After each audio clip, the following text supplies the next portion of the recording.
Friends, our next speaker has a long history of distinguished public service. He's been a U.S. Attorney, a member of Congress, Administrator of the Drug Enforcement Administration, and Undersecretary of Homeland Security.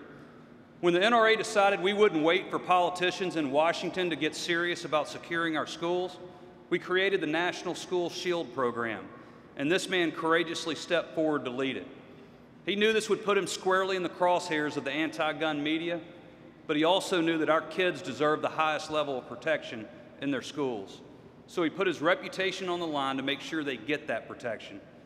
Ladies and gentlemen, please join me in giving a warm welcome to our great friend of freedom, Asa Hutchinson.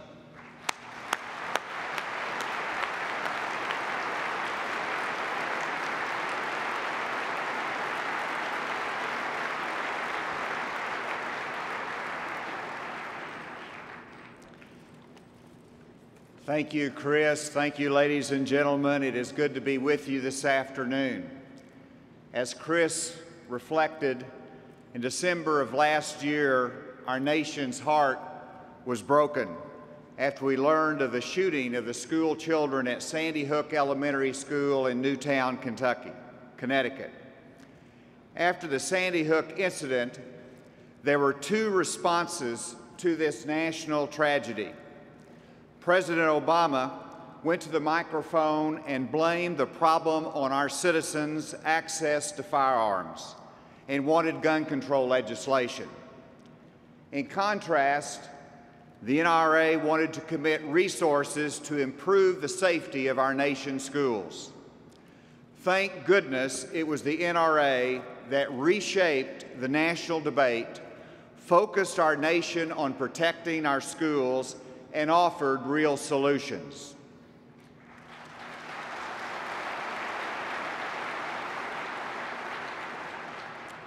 Last December, I received a call from Wayne LaPierre, and he asked if I would lead a national task force of experts to improve the safety of our schools. I said absolutely yes.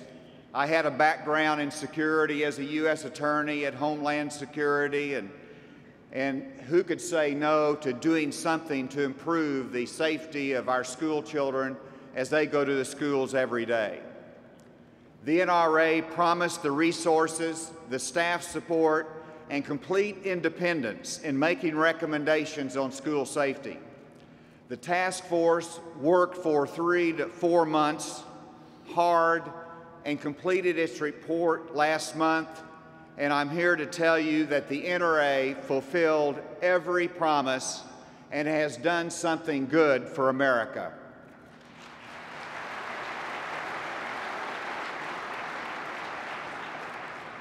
And I want to express my personal thanks to the NRA for fulfilling that commitment and funding this report. The investigation of school safety was completed by experts, former Secret Service, former Homeland Security officials, national experts on school safety, looking at the comprehensive problem across our nation from large schools to small schools to middle schools.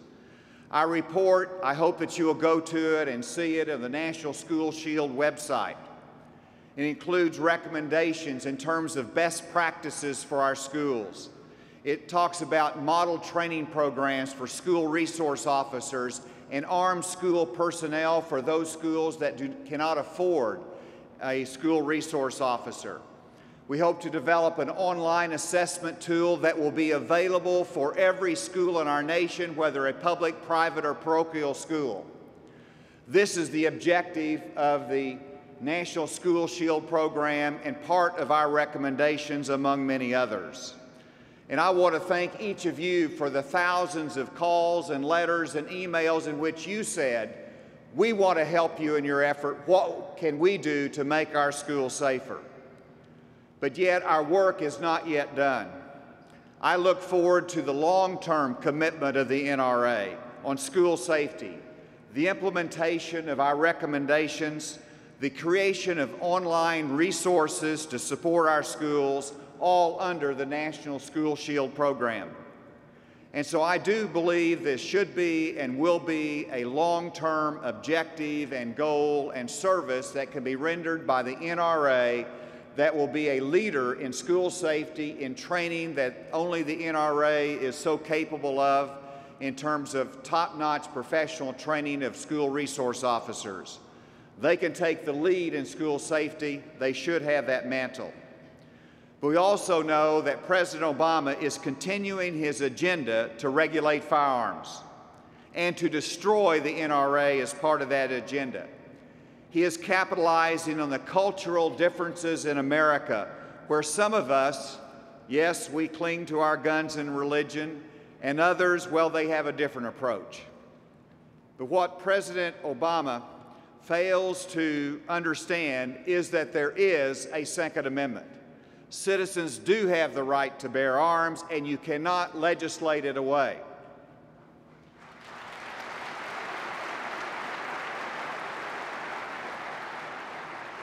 I had someone come up to me the other day and express their concern about some of my task force recommendations that we would have the audacity to recommend that schools should actually protect their schools by having someone on guard with a firearm. I reminded that person that President Clinton first initiated the whole concept of armed guards in the schools. His response was, no, those were police officers. My response was, yeah, with guns. The person had a difficult time processing that idea and simply walked off. Sometimes the critics of the NRA are blinded by their own prejudice and fail to recognize common sense safety requirements that can actually make our schools safer.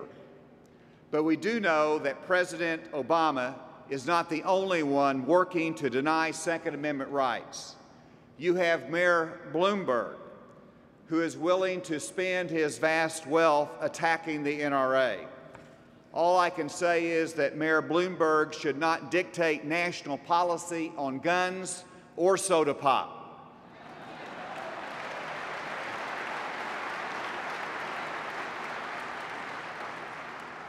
I want to emphasize a couple of points as you talk to your friends and neighbors about what the NRA through the National School Shield Task Force has recommended in terms of school safety. First of all, it's fundamental as a conservative and as logic dictates that security measures should be controlled by local school districts, not dictated by Washington, but simply what is best for the local school that is demonstrated by common sense and the best security practices that can be put into place.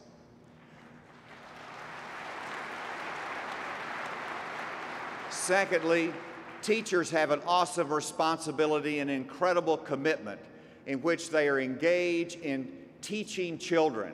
That is their focus. And my view and the view of the report is that teachers should teach and others should protect. And hopefully that is by a school resource officer, but if not, by someone who is trained and armed personnel, perhaps an assistant principal, perhaps someone else, not a teacher, someone else who has good view of the school premises will go through the training and provide the extra measure of protection for those school children. I have enjoyed with immense pride the privilege of working on this task force on school safety. We have completed our report. I remain committed to making sure that these recommendations are put into place. But I also has given me the chance after concluding the report to move on to something that I believe is important from a political perspective. And that is, I'm running for governor of the state of Arkansas.